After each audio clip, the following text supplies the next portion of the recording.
Hi dears, welcome back to another class. This is our second class for Metrology of Humanities, 4th semester, BA English, Calicut University. By this video, we are going to discuss the 4th module of this paper, Schools of Indian Philosophy. We have been discussing knowledge theory of Nyaya School. We already learned knowledge theory of perception of Nyaya School. And now let us discuss knowledge theory of inference, comparison and testimony. Inference. What is inference? Inference is to reach a conclusion on the basis of evidence and reasoning.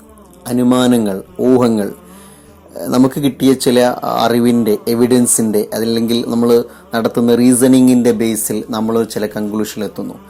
Four example, seeing the smoke on hill, we infer that there is a fire on hill. Or as we mentioned before, seeing the vehicle of our principal, we infer that our principal is present, but we didn't see him personally. നമ്മൾ പ്രിൻസിപ്പളെ personally കണ്ടില്ലെങ്കിൽ പോലും അദ്ദേഹത്തിൻ്റെ vehicle കണ്ട് നമ്മൾ പറയുന്നു principal presented ആണ്. ഹില്ലിൽ നമ്മൾ കാണുന്ന സ്മോക്ക്, അതിൻ്റെ അടിസ്ഥാനത്തിൽ നമ്മൾ പറയാണ് അവിടെ ഫയർ, ഹില്ലിൽ ഫയറുണ്ട്. ഇതാണ് ഇൻഫറൻസ്. ഇൻഫറൻസിനെ എങ്ങനെയാണ് ന്യായ സ്കൂൾ ഡിഫൈൻ ചെയ്തിരിക്കുന്നത്? The means through which we get such knowledge which arise after some other knowledge is called inference or അനുമാനം. നാം ഓൾറെഡി മനസ്സിലാക്കിയ, കണ്ട് മനസ്സിലാക്കിയ, കേട്ട് മനസ്സിലാക്കിയ, അനുഭവിച്ചറിഞ്ഞ ഒരു അതർ നോളജിൻ്റെ ബേസിൽ നമ്മളിൽ എറേസ് ചെയ്യുന്ന ഒരു നോളജാണ്, അറിവാണ് ഇൻഫറൻസ് എന്ന് പറഞ്ഞാൽ. It is indirect or mediate knowledge which is inferred on base of another piece of knowledge. മറ്റൊരു പീസ് ഓഫ് നോളജിൻ്റെ ബേസിലാണ് ഇത് നമുക്കുണ്ടാകുന്നു കൊണ്ട് തന്നെ ഇത് മീഡിയേറ്റ് നോളജാണ്. അനദർ നോളജ്, നേരത്തെ പറഞ്ഞ എക്സാമ്പിൾ അനദർ നോളജ് എന്ന് പറഞ്ഞാൽ സ്മോക്ക് ഓൺ ഹിൽ, അതാണ് നമ്മൾ കാണുന്ന അറിവ്. ആ അറിവിൻ്റെ ബേസിൽ നമ്മൾ തീരുമാനിക്കുന്നത് ഫയർ ആ ഹില്ലിൽ ഉണ്ട് എന്നാണ്. അങ്ങനെ നമ്മൾ ഒരു കൺക്ലൂഷനിലെത്തുന്നു. എവിഡൻസിൻ്റെ, റീസണിങ്ങിൻ്റെ ഒക്കെ സഹായത്തോടു കൂടി ബേസിൽ നമ്മൾ ഒരു കൺക്ലൂഷനിലെത്തുന്നു, അല്ലെങ്കിൽ പുതിയൊരു അറിയിലെത്തുന്നു. ഇതാണ് ഇൻഫറൻസ് എന്ന് പറഞ്ഞാൽ. ഇവിടെ എക്സാമ്പിൾ പറയുന്നത് നേരത്തെ നമ്മൾ പറഞ്ഞത് തന്നെയാണ്. അപ്പോൾ perceiving smoke on hill we infer that there is a fire on the hill. Perceiving smoke on the hill, we conclude that, we infer that there is a fire on the hill. എങ്ങനെ നമ്മൾ പറയുന്നു? On the basis of our previous knowledge that there is a universal relation between smoke and fire. സ്മോക്കിൻ്റെയും ഫയറിൻ്റെയും ഇടയിലുള്ള universal relation നമുക്ക് നേരത്തെ അറിയാതെ, നമ്മുടെ previous നോളജായി ഉണ്ടത്. സ്മോക്കിൻ്റെയും ഫയറിൻ്റെ ഇടയിലുള്ള യൂണിവേഴ്സൽ റിലേഷൻ, അതായത് സ്മോക്ക് ഉണ്ടാവണമെങ്കിൽ ഫയർ ഉണ്ടാവണം, ഫയർ ഉണ്ടാവുമ്പോൾ മാത്രമാണ് സ്മോക്ക് ഉണ്ടാവുന്നത്. എന്നാൽ യൂണിവേഴ്സൽ റിലേഷൻ അത് നമ്മുടെ പ്രീവിയസ് നോളജ് നമ്മളിലുണ്ട്. അതിൻ്റെ ബേസിൽ നമ്മൾ എത്തുന്ന ഒരു കൺക്ലൂഷൻ അല്ലെങ്കിൽ ഒരു പുതിയ അറിവാണ് ഇൻഫറൻസിലൂടെ നമുക്ക് ലഭിക്കുന്നത്. അതാണ് there is a fire on hill എന്ന് പറയുന്നത്. ഇവിടെ ന്യായ സ്കൂൾ പറയുന്നത് ഇൻഫറൻസിന് 3 ടേമുകളുണ്ട്. There are 3 terms. First one is minor term, and second one major term, and last middle term or conclusion. പക്ഷ, സദ്യ, ലിംഗ or hit. ഇങ്ങനെ 3 ടേംസിലൂടെയാണ് ഇൻഫറൻസിൽ നമ്മൾ എത്തുന്നത് എന്നാണ്. പക്ഷ ഓർ മൈനർ ടേം എന്നാൽ എന്താണ് നമ്മൾ കാണുന്നത്, എന്താണ് നമുക്ക് മനസ്സിലായത്, നമ്മൾ മുമ്പിൽ ഇപ്പോൾ കിട്ടിയ അറിവ് എന്താണ്, അതാണ് മൈനർ ടേം ഓർ പക്ഷ എന്ന് പറഞ്ഞാൽ. ഇവിടെ ഉദാഹരണത്തിൽ smoke in the hill, smoke ഉണ്ട് എന്ന് നമ്മൾ കണ്ടു, അതാണ് ഇവിടെയുള്ള minor term. The hill as the subject of consideration. Hill എന്തോ ഒന്നുണ്ട്, അത് നമ്മളിപ്പോൾ കണ്ട് മനസ്സിലാക്കി, അതെന്താണ്? സ്മോക്കാണ്. ആ സ്മോക്ക് ഉണ്ട് എന്ന അറിവ്, നമ്മൾ കണ്ട് മനസ്സിലാക്കിയ അറിവ്, അതാണ് ഇവിടെ മൈനർ ടേമായിട്ടുള്ളത്. മേജർ ടേം എന്നാൽ എന്താണ് നമ്മൾ ഇനി അവസാനം കൺക്ലൂഷനിലേക്ക് എത്തുന്നത്, അതായത് ഇൻഫറൻസിലൂടെ നമുക്ക് ലഭിക്കുന്ന അറിവ്, പുതിയ അറിവ് എന്താണ്, എന്തൊരു അറിവിലേക്കാണ് നമ്മൾ എത്തിച്ചേരുന്നത്, അതാണ് മേജർ ടേം ഓർ സദ്യ എന്ന് പറയുന്നത്. ഇവിടെ നേരത്തെ പറഞ്ഞ ഉദാഹരണത്തിലെ മേജർ ടേം ഓർ സദ്യ എന്ന് പറയുന്നത് fire on the hill, fire ഹില്ലിലുണ്ട് എന്നതാണ്. അതാണ് നമുക്ക് ഇനി കൺക്ലൂഷനിലേക്ക് എത്തേണ്ട, നമുക്ക് എസ്റ്റാബ്ലിഷ് ചെയ്യേണ്ട അറിവ് എന്ന് പറഞ്ഞത്. Fire as it is something to be established with reference to hill. ഹില്ലിൽ നമ്മൾ കണ്ട മൈനർ ടേം, അതായത് സ്മോക്ക് ഇൻ ദ ഹിൽ, അതിൻ്റെ ബേസിൽ നമ്മൾ ഒരു പുതിയൊരു അറിവിനെ എസ്റ്റാബ്ലിഷ് ചെയ്യുന്നു, ഫയർ ഇൻ ദ ഹിൽ. അതാണ് മേജർ ടേം സദ്യ എന്ന് പറയുന്നത്. ലിംഗ ഓർ ഹേജു ഓർ മിഡിൽ ടേം എന്നാൽ smoke as it is the mark of indicating fire. Minor ടേമിലൂടെ മേജർ ടേമിലേക്ക് നമ്മൾ എത്താൻ സഹായിക്കുന്ന നമ്മുടെ പ്രീവിയസ് നോളജ്, അതാണ് മിഡിൽ ടേം ഓർ ഹേഡു ലിംഗ എന്ന് പറയുന്നത്. അതാണ് ശരിക്കും നമ്മൾ കൺക്ലൂഷനിലേക്ക് എത്തുന്നതും. അതുകൊണ്ടാണ് ഈ ഒരു ടേമിന് കൺക്ലൂഷൻ എന്ന് പറയുന്നതും. മൈനർ ടേമിൻ്റെ സഹായത്തോടെ മേജർ ടേമിലേക്ക് നമ്മളെ എത്താൻ സഹായിക്കുന്ന ടേമാണ് മിഡിൽ ടേം ഓർ കൺക്ലൂഷൻ എന്ന് പറയുന്നത്. നമ്മുടെ എക്സാമ്പിളുള്ള മിഡിൽ ടേം എന്നത് there is a universal relation between smoke and fire. സ്മോക്കിൻ്റെയും ഫയറിൻ്റെ ഇടയിലുള്ള യൂണിവേഴ്സൽ റിലേഷൻ എന്ന് നമ്മൾ പ്രീവിയസ് നോളജ്, അതാണ് നമ്മൾ ഈ ഒരു മേജർ ടേമിലേക്ക് നമ്മളെ എത്താൻ സഹായിച്ചത്. അതാണ് ശരിക്ക് ആ ഒരു സ്റ്റേറ്റ്മെൻറ്റിനെ കൺക്ലൂഡ് ചെയ്യാൻ സഹായിക്കുന്നത്. The smoke as it is the mark of indicating fire. Smoke ഉണ്ട് എന്നതാണ് ഫയർ ഉണ്ട് എന്ന മേജർ ടേമിലേക്ക് നമ്മളെ കൺക്ലൂഡ് ചെയ്യിപ്പിക്കുന്ന, എത്താൻ വേണ്ടി സഹായിക്കുന്നത്. അതുകൊണ്ടാണ് ഇതിനെ മിഡിൽ ടേം ഓർ കൺക്ലൂഷൻ എന്ന് പറയുന്നത്. 3 ടേംസുകൾ എക്സ്പ്ലെയിൻ ചെയ്തതിന് ശേഷം ന്യായ സ്കൂൾ പറയുന്നത് വെസ്റ്റേൺ ഫിലോസഫിയും ഇന്ത്യൻ ഫിലോസഫിയും ഇൻഫറൻസിനെ മനസ്സിലാക്കുന്നതിലുള്ള അല്ലെങ്കിൽ അതിൻ്റെ പ്രോസസ്സിലുള്ള ഡിഫറൻസ് ആണ്. വെസ്റ്റേൺ ലോജിക്ക് പറയുന്നത് ഈ 3 ടേംസ് ആദ്യം നടക്കുന്ന terms major term, then minor term, then last conclusion. അതായത് വെസ്റ്റേൺ ഫിലോസഫിയിൽ ആദ്യം അവർ പറയുന്നത് there is a fire on hill. എന്തുകൊണ്ട്? There is a smoke in hill, കാരണം അവിടെ സ്മോക്ക് ഉണ്ട്. ദെൻ മൂന്നാമതായിക്കൊണ്ടാണ് അവർ കൺക്ലൂഷനെ പറയുന്നത്.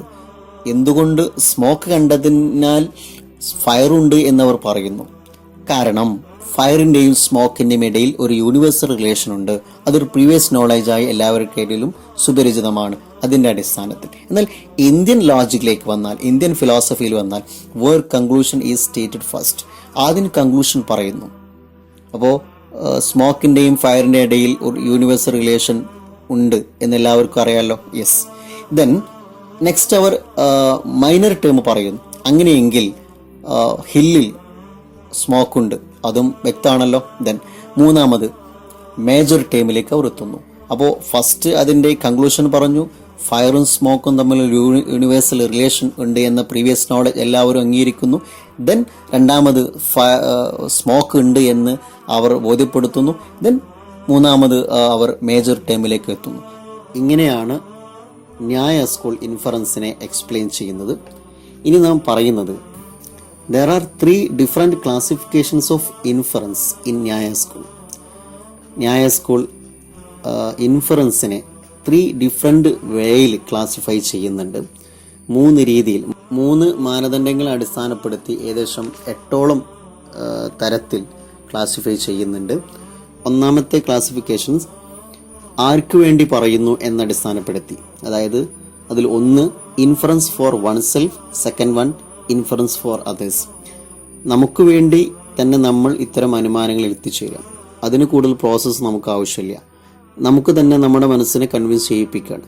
സെക്കൻഡ് വൺ വരുന്നത് ഇൻഫറൻസ് ഫോർ അതേഴ്സ്, മറ്റുള്ളവരെ കൺവിൻസ് ചെയ്യിപ്പിക്കാൻ. അതിന് 5 പ്രൊപ്പോർഷൻസ് ആവശ്യമുണ്ട്, 5 സ്റ്റെപ്പിലൂടെയാണ് ഇത് നടക്കുന്നത് എന്നുള്ളതാണ്.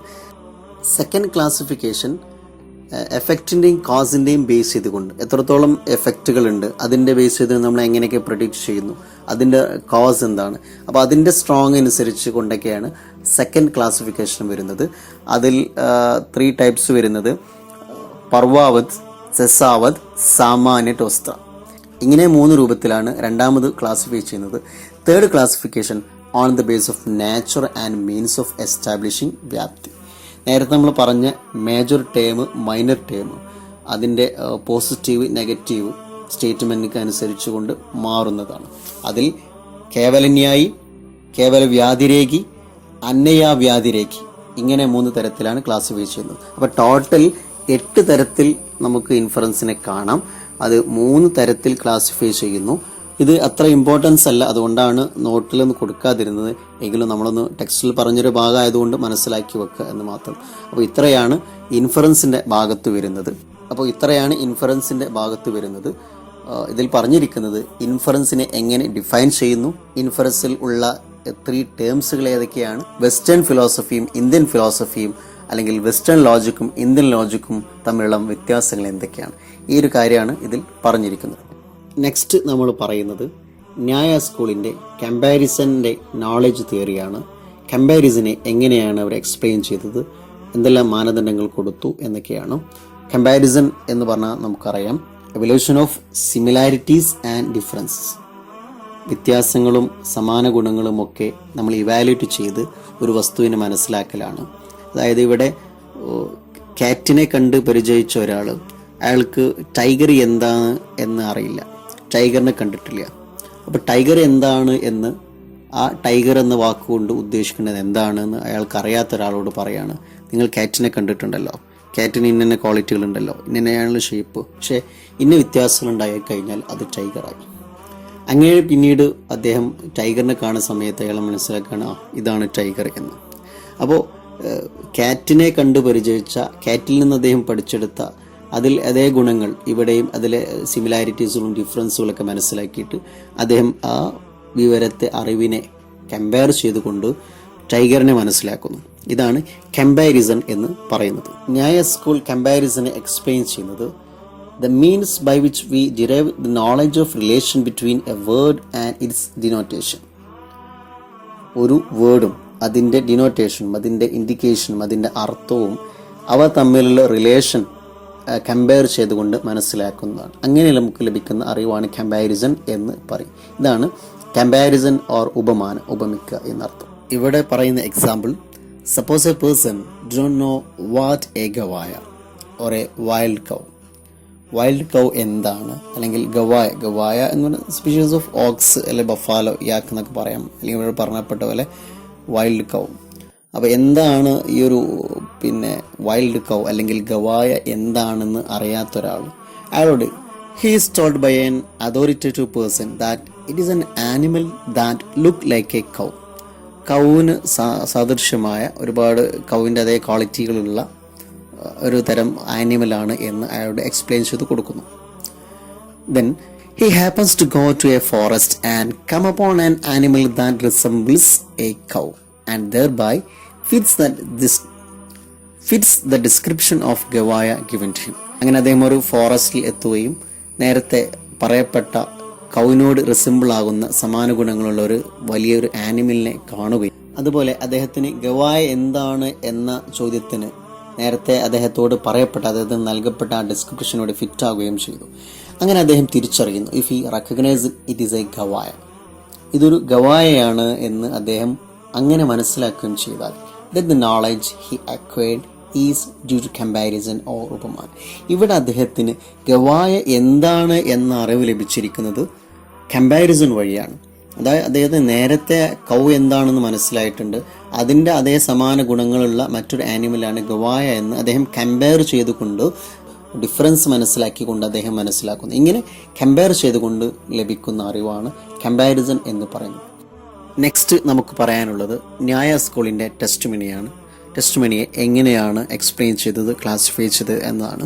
ടെസ്റ്റ്മണി എന്നാൽ സ്റ്റേറ്റ്മെൻറ്റ് ഓഫ് എ പേഴ്സൺ, മറ്റുള്ളവരുടെ സ്റ്റേറ്റ്മെൻറ്റുകൾ, അവരുടെ വാക്കുകൾ, പ്രമാണങ്ങൾ എന്നൊക്കെ പറയാം.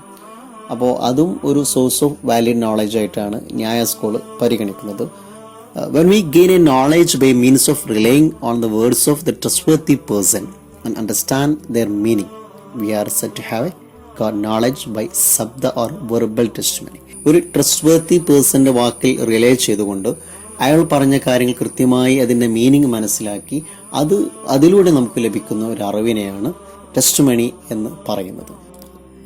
ഒരു ട്രസ്റ്റ്വർത്തി പേഴ്സൺ ഒരു വസ്തു അല്ലെങ്കിൽ ഒരു കാര്യം എന്താണ് എന്ന് നമുക്ക് പറയുകയും അതിൻ്റെ മീനിങ് കൃത്യമായിട്ട് നമുക്ക് മനസ്സിലാകുകയും ചെയ്താൽ, അയാളുടെ വേർഡ്സിനെ പൂർണ്ണമായി ഡിപ്പെൻഡ് ചെയ്തുകൊണ്ട് റിലേ ചെയ്തുകൊണ്ട് നമുക്ക് ഈ കാര്യം കിട്ടിയിട്ടുണ്ടെങ്കിൽ അതിനെയാണ് ടെസ്റ്റ്മണി എന്ന് പറയുന്നത്. ശബ്ദ ഓർ വെർബൽ ടെസ്റ്റ്മണി, മറ്റാളുടെ വാക്ക് മുഖേന നമുക്ക് കിട്ടിയ, അതിൽ പൂർണ്ണമായി വിശ്വസിച്ചുകൊണ്ട് മറ്റൊരു വഴിയുടെയും സഹായമില്ലാതെ നമുക്ക് ഇത് ലഭിച്ചിട്ടുണ്ടെങ്കിൽ അതാണ് ടെസ്റ്റിമണി എന്ന് പറഞ്ഞാൽ.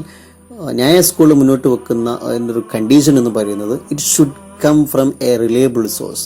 നമുക്ക് റിലയബിൾ സോഴ്സിൽ നിന്ന് കിട്ടിയ അറിവായിരിക്കും, അല്ലെങ്കിൽ അത്തരത്തിലുള്ള ആളുകളിൽ നിന്ന് അത്തരം രൂപത്തിലുള്ള പ്രതികരണത്തിൽ നിന്ന് മനസ്സിലാക്കിയതാവുമ്പോഴാണ് ടെസ്റ്റിമണി എന്ന് പറയുന്നത്. അത്തരം ടെസ്റ്റിമണിയെ മാത്രമേ അംഗീകരിക്കാൻ പറ്റുള്ളൂ എന്നാണ് ന്യായ സ്കൂൾ പറയുന്നത്.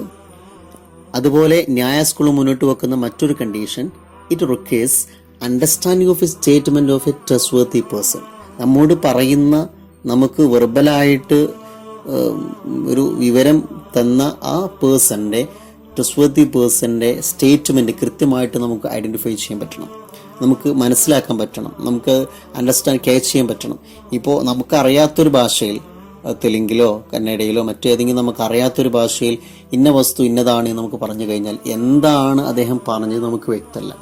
അങ്ങനെയാണ് സമയത്ത് ടെസ്റ്റിമണി ആയിട്ട് പരിഗണിക്കില്ല.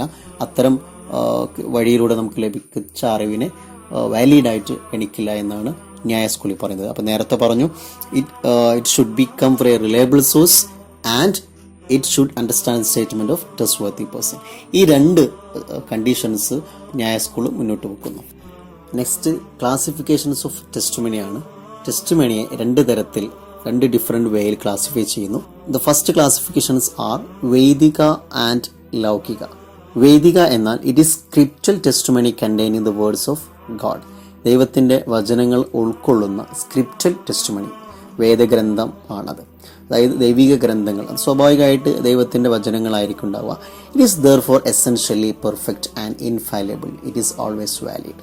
ദൈവത്തിന്റെ വചനങ്ങളാണ് ഈ വേദഗ്രന്ഥത്തിൽ, ദൈവിക ഗ്രന്ഥത്തിൽ ഉള്ളത് എന്നതുകൊണ്ട് തന്നെ, മതപരമായ ഇത്തരം ഗ്രന്ഥങ്ങളിലൊക്കെ ദൈവത്തിന്റെ വചനങ്ങളാണ് ഉള്ളത് എന്നുകൊണ്ട് അത് പെർഫെക്റ്റ് ആണ്, ഇൻഫാലിബിൾ ആണ്. ഇറ്റ് ഈസ് ഓൾവേസ് വാലിഡ്, എപ്പോഴും ഇത് വാലിഡ്. അപ്പോൾ വേദഗ്രന്ഥത്തിൽ പറഞ്ഞിരിക്കുന്നു, ദൈവം ഇങ്ങനെ പറഞ്ഞിരിക്കുന്നു, എന്നാൽ അത് നമുക്ക് മനസ്സിലായില്ലെങ്കിൽ, നമ്മുടെ യുക്തിക്ക് ഉൾക്കൊണ്ടാലും ഇല്ലെങ്കിലും അത് ശരിയാണ്, സത്യസന്ധമാണ്, വാലിഡാണ് എന്ന് വിശ്വസിക്കുക. നെക്സ്റ്റ് ലൗകിക നേരത്തെ വ്യത്യസ്തമായിട്ട് ഹ്യൂമൻ ബീങ്സിന്റെ വേർഡ്സ് ആണ്. അത് it is secular testimony containing the words of human beings. സാധാരണ നമ്മൾ ദൈനംദിന ജീവിതത്തിൽ ഒക്കെ മറ്റുള്ളവരുടെ വാക്ക് വിശ്വസിച്ചുകൊണ്ട്, അല്ലെങ്കിൽ മറ്റുള്ളവർ പറയുന്നത് എന്താണോ അത് പൂർണ്ണമായി വിശ്വസിക്കുന്ന രൂപത്തിൽ. ഇത് എപ്പോഴും പെർഫെക്റ്റോ ഇൻഫാലിബിൾ ആവണം എന്നില്ല, എപ്പോഴും വാലിഡ് ആവണമെന്നില്ല. Secular testimony containing the words of human ബീങ്സിന്റെ വാക്കുകൾ ഉൾക്കൊള്ളുന്ന സെക്യുലറായ, മതപരമല്ലാത്ത, ലൗകികമായ, സാധാരണമായ, ഭൗതികമായ അത്തരം ടെസ്റ്റിമണിയാണത്. It is therefore fallible. എപ്പോഴും അത് തെറ്റാൻ സാധ്യതയുള്ളതാണ്. പക്ഷേ ഇത് എപ്പോഴും തെറ്റാണെന്നല്ല. It is valid only when അറ്റൈഡ് by authoritative on trustworthy person. നമുക്കൊരു അതോറിറ്റേറ്റീവായ ട്രസ്റ്റ്വർത്തി പേഴ്സൺ, നമുക്കൊരു വിശ്വാസയോഗ്യമായ അല്ലെങ്കിൽ ഏറ്റവും അതോറിറ്റിയുള്ള ഒഫീഷ്യലായിട്ട് നമ്മൾ ആരെങ്കിലും നമ്മോട് പറയുകയാണെങ്കിൽ സ്വാഭാവികമായിട്ട് നമ്മൾ ആ വാക്കിനെ ഡിപ്പെൻഡ് ചെയ്ത് അതൊരു വാലിഡ് നോളജായി പരിഗണിക്കുകയും ചെയ്യും. ശബ്ദയുടെ next classifications on the base of nature of the object. ടെസ്റ്റിമണിയുടെ ഭാഗമായി പരാമർശിക്കപ്പെടുന്ന ഒബ്ജക്റ്റിനെ, അതിൻ്റെ പറയപ്പെടുന്ന കാര്യത്തെ ബേസ് ചെയ്തുകൊണ്ടാണ് ഇവിടെ ക്ലാസിഫിക്കേഷൻസ്. നേരത്തെ നമ്മൾ ക്ലാസിഫൈ ചെയ്തിരുന്ന വൈദികയും ലൗകികയും പറയുന്ന ആളുടെ ബേസ് ചെയ്തുകൊണ്ടാണ്. ഇവിടെ പറയപ്പെടുന്ന കാര്യത്തെ ബേസ് ചെയ്തുകൊണ്ടാണ് വീണ്ടും ക്ലാസിഫൈ ചെയ്യുന്നത്. അത് ഡെർസ്തർത്ത, നെക്സ്റ്റ് അഡസ്തർത്ത. ഡെർസ്തർത്ത എന്ന് പറയുന്നത് it contains testimony relating to perceptible object of the world. ലോകത്തുള്ള പെർസിസ്റ്റബിളായ, ഏബിൾ ടു പെർസീവ്, നമുക്ക് സെൻസ് ചെയ്യാൻ പറ്റുന്ന, കാണാൻ പറ്റുന്ന, മനസ്സിലാക്കാൻ പറ്റുന്ന വസ്തുക്കളെ പറ്റിയുള്ള വിവരണം, അല്ലെങ്കിൽ അത്തരം കാര്യങ്ങളെ പറ്റി ആരെങ്കിലും നമ്മോട് പറയുകയാണെങ്കിൽ, example statements of a reliable botanist about പ്ലാന്റിനെ കുറിച്ചൊക്കെ നന്നായിട്ട് സ്റ്റഡി ചെയ്ത ഒരു ബോട്ടണിസ്റ്റ്, അതാണ് ദസ്സർത്ത ടെസ്റ്റിമണി എന്ന് പറയുന്നത്. അപ്പോൾ പ്ലാന്റ് നേരത്തെ പറയപ്പെട്ടത് പെർസിസ്റ്റബിൾ ആണ്, നമുക്ക് കാണാനും ഗ്രഹിക്കാനൊക്കെ പറ്റുന്നതാണ്. അഡസ്സർത്ത എന്ന് പറയുന്നത് it contain testimony relating to imperceptible object or super sensible realities. നമ്മൾ സാധാരണ എല്ലാവർക്കും സെൻസ് ചെയ്യാൻ പറ്റാത്ത, പെർസീവ് ചെയ്യാൻ പറ്റാത്ത ഇംപെർസിസ്റ്റബിൾ ആയ ഒബ്ജക്റ്റിനെ പറ്റിയുള്ള വിവരണമാണെങ്കിൽ, example statements of reliable nutritionist about വൈറ്റമിനെ കുറിച്ച്, ന്യൂട്രീഷനൊക്കെ നന്നായിട്ട് അതിൽ എക്സ്പേർട്ടായ ഒരു സ്പെഷ്യലിസ്റ്റ് ആയ ഒരാൾ വൈറ്റമിനെ കുറിച്ച് പറയാണ്. അപ്പോൾ വൈറ്റമിൻ എന്ന് പറയുന്നത് നമ്മളെ സംബന്ധിച്ചിടത്തോളം പെർസീവ് ചെയ്യാൻ പറ്റാത്ത ഒന്നാണ്, നമുക്ക് സെൻസ് ചെയ്യാൻ പറ്റാത്ത ഒന്നാണ്. അത്തരത്തിൽ വിവരങ്ങൾ നമ്മോട് പറയുകയാണെങ്കിൽ അതാണ് അദർശത്ത ടെസ്റ്റ്മണി എന്ന് പറയുന്നത്. നെക്സ്റ്റ്, ടെസ്റ്റ്മണിയുടെ ഭാഗമായി നാം പറയപ്പെടുന്ന സെൻറ്റൻസ്, ആ സെൻറ്റൻസിലും ചില കണ്ടീഷൻസ് ന്യായ സ്കൂൾ മുന്നോട്ട് വെക്കുന്നു. We also realise the conditions for intelligibility of sentence. Sentence കൃത്യതയും വ്യക്തതയും ഉള്ളതാവുക എന്നത്. There are 4 such conditions. അങ്ങനെ സെൻറ്റൻസ് പൂർണ്ണമായി ക്ലാരിറ്റിയും ലെജിബിലിറ്റിയും ഉണ്ടാവാൻ 4 കണ്ടീഷൻസ് വേണം. ഫസ്റ്റ് വൺ, അഗൻസ്ക expectancy. A word in isolation cannot convey complete meaning. ഒരു വേർഡ് ഒറ്റയ്ക്ക് നിൽക്കുമ്പോൾ സ്വാഭാവികമായിട്ട് പൂർണ്ണമായ മീനിങ് നമുക്ക് ലഭിക്കില്ല. The word must be interrelated mutually in a meaningful way in order to convey sense. സെൻറ്റൻസിൽ നാം പറയപ്പെടുന്ന ഓരോ വേർഡും, ഈച്ച് വേർഡ്സും പരസ്പരം മ്യൂച്വലി ഇന്റർ റിലേറ്റഡ് ആവുകയും പരസ്പര പൊരുത്തമുണ്ടാവുകയും ചെയ്യണം. അപ്പോൾ അവ്യക്തമാകാതെ പരസ്പര റിലേഷൻ ഇല്ലാതെ കുറേ വാക്കുകൾ പറഞ്ഞാൽ അത്തരം സെൻറ്റൻസുകൾ ഈ ടെസ്റ്റ്മണിയുടെ ഭാഗമായിട്ട് നാം അംഗീകരിക്കില്ല. സ്വാഭാവികമായിട്ട് എക്സ്പെക്റ്റൻസി ഉള്ള വേർഡായിരിക്കണം. സെക്കൻഡ് വൺ, യോഗ്യത, fitness. Words in a sentence should not be contradictory to the meaning conveyed. നമ്മൾ കൺവേ ചെയ്യപ്പെടുന്ന ആശയത്തോട് കോൺട്രാഡിക്ടറി, വൈരുദ്ധ്യമില്ലാത്തതായിരിക്കണം സെൻറ്റൻസിലെ ഓരോ വേർഡ്സും. അത്തരത്തിലുള്ള വേർഡ്സ് ഉണ്ടാവുക എന്നതാണ് സെക്കൻഡ് കണ്ടീഷൻ. നമ്മൾ പറയപ്പെടുന്ന കാര്യത്തിൽ നേരെ വൈരുദ്ധ്യങ്ങൾ ഉണ്ടാകുകയാണെങ്കിൽ സ്വാഭാവികമായിട്ട് അത് തള്ളപ്പെടുന്നതായിരിക്കും. തേർഡ് വൺ, സന്നിധി, proximity. In order to be meaningful, word must be uttered in close proximity. ഒരു ക്ലോസ് ആയ പ്രോക്സിമിറ്റി, ഒരു ക്ലോസ്നെസ് ഉണ്ടായിരിക്കണം, ഒരു ചേർച്ച, അടുപ്പം ഉണ്ടായിരിക്കണം. If each word of a sentence is spoken after long interval, the meaning of the sentence is lost. ഒരു സെൻറ്റൻസിൽ ഒരു word പറഞ്ഞതിന് ശേഷം ഒരുപാട് ലോങ് ഇൻ്റർവൽ അവിടെ ഉണ്ടെങ്കിൽ സ്വാഭാവികമായിട്ട് ആ സെൻറ്റൻസിൻ്റെ മീനിങ് നമുക്ക് നഷ്ടപ്പെടും. അപ്പോൾ അത്തരം ഒരു സെൻറ്റൻസ് കഴിഞ്ഞ് ഉടനെ തന്നെ പറഞ്ഞ് ഒരു പ്രോക്സിമിറ്റി, ഒരു ക്ലോസ്നെസ് ഉണ്ടാകുന്ന രൂപത്തിലായിരിക്കണം ഓരോ വേർഡും. ഇത്തരത്തിലുള്ള വേർഡുകളാണ് ടെസ്റ്റ്മണിയുടെ ഭാഗമായിട്ട് നാം സ്വീകരിക്കുള്ളൂ. ഫോർത്ത് വൺ എന്ന് പറയുന്നത് താല്പര്യ or intention. One word may have more than one different meaning. ഒരു വേർഡിന് ഒന്നിൽ അർത്ഥങ്ങൾ ഉണ്ടാവാം. ഇപ്പോൾ നമ്മൾ തന്നെ, ഞാൻ വരട്ടോ എന്ന് പറഞ്ഞത് ചിലപ്പം വരിക എന്ന അർത്ഥം എന്നുണ്ട്, പോവുക എന്നർത്ഥത്തിൽ നാം പറയാറുണ്ട്. അപ്പോൾ അത്തരത്തിൽ ഡിഫറെൻറ്റ് കോണ്ടെക്സ്റ്റ്, ഡിഫറെൻറ്റ് മീനിങ് ആണ് എന്ന തിരിച്ചറിവ് നമുക്കുണ്ടാവണം. It is important that the word is taken in the context of intention of the speaker. പറഞ്ഞ ആളുടെ കൃത്യമായിട്ട് ലക്ഷ്യം, കാര്യങ്ങളൊക്കെ മനസ്സിലാക്കി ആവണം സ്വീകരിക്കേണ്ടത്. അപ്പോൾ ഫോർത്ത് വൺ പറയുന്നത് ഡിഫറെൻറ്റ് കോണ്ടെക്സ്റ്റിൽ ഡിഫറെൻറ്റ് മീനിങ് ഉണ്ടാവും. അത് സ്പീക്കറുടെ ഇൻറ്റൻഷൻ കൂടി മനസ്സിലാക്കിയാവണം കൈകാര്യം ചെയ്യേണ്ടത് എന്നാണ്. ഇത്രയും കാര്യങ്ങളാണ് ടെസ്റ്റ്മണിയുടെ ഭാഗമായി നമുക്ക് മനസ്സിലാക്കാനുള്ളത്. എന്താണ് ടെസ്റ്റ്മണി, ദെൻ അതിനെ 2 രൂപത്തിൽ ക്ലാസിഫൈ ചെയ്തു, ദെൻ ആ സെൻറ്റൻസിലുള്ള വേർഡിന് ന്യായ സ്കൂൾ നൽകിയ കണ്ടീഷൻസ്. ഇത്രയാണ് ഇന്നത്തെ ക്ലാസ്സിൽ നാം പറയുന്നത്. അപ്പോൾ ആദ്യം ന്യായ സ്കൂളിൻ്റെ ഇൻഫറൻസ് എന്താണ് പറഞ്ഞു, കമ്പാരിസൺ എന്താണ് പറഞ്ഞു, ടെസ്റ്റ്മണി എന്താണ് പറഞ്ഞു. ടെക്സ്റ്റിലുള്ള ഏകദേശം ഭാഗങ്ങളൊക്കെ നാം പറഞ്ഞിട്ടുണ്ട് എന്നാണ് വിശ്വാസം. അപ്പോൾ സംശയങ്ങളോ കൂടുതൽ അറിയാനോ താല്പര്യമുള്ളവർ പേഴ്സണൽ നമ്പറിലോ കമൻറ്റ് ബോക്സിലോ ഒക്കെ അറിയിക്കുക. അടുത്ത ക്ലാസ്സിൽ കാണുന്നവരെ ഗുഡ് ബൈ.